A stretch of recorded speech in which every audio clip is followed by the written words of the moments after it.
ஒரு திருமணம் அப்படின்னா அந்த திருமணத்துல என்னென்ன நிகழ்ச்சியை எப்ப எப்ப பண்ணணும் அப்படிங்கிறதுக்கு பிரமாண வாக்கியங்கள் இருக்கு, சாஸ்திரங்கள் இருக்கு.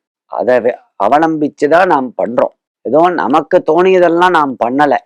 இந்த சமயத்துல இந்த கிரியைய பண்ணணும், இப்ப இது பண்ணணும், இதுக்கு அடுத்தது இதை பண்ணணும், யார் பண்ணணும், என்ன சொல்லி பண்ணணும் அப்படிங்கிறதுக்கெல்லாம் முறை இருக்கு. அதுக்கு எல்லாத்துக்கும் சாஸ்திர வாக்கியங்கள் இருக்கு, ரிஷி வாக்கியங்கள் இருக்கு. அதை வச்சுட்டு தான் பண்றது.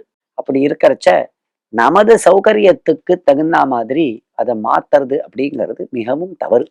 4 நாள் பண்ண வேண்டிய கல்யாணத்தை 2 நாள் பண்ணிட்டு இருந்தா அது 2 நாள் குறைஞ்சு 1.5 நாள் ஆச்சு. 1.5 நாள் 1 நாள் ஆச்சு. இப்ப 1 நாள் அரை நாள் ஆச்சு.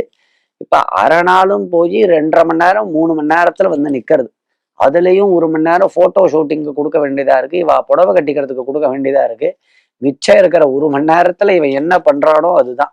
அப்படி இருந்துட்டு இருக்கு. அப்படிலாம் இல்லாம முறைப்படி அது என்ன சொல்லியிருக்கோ அது பண்ணினாதான் நல்லது. நமது வாழ்க்கைக்கு நல்லது.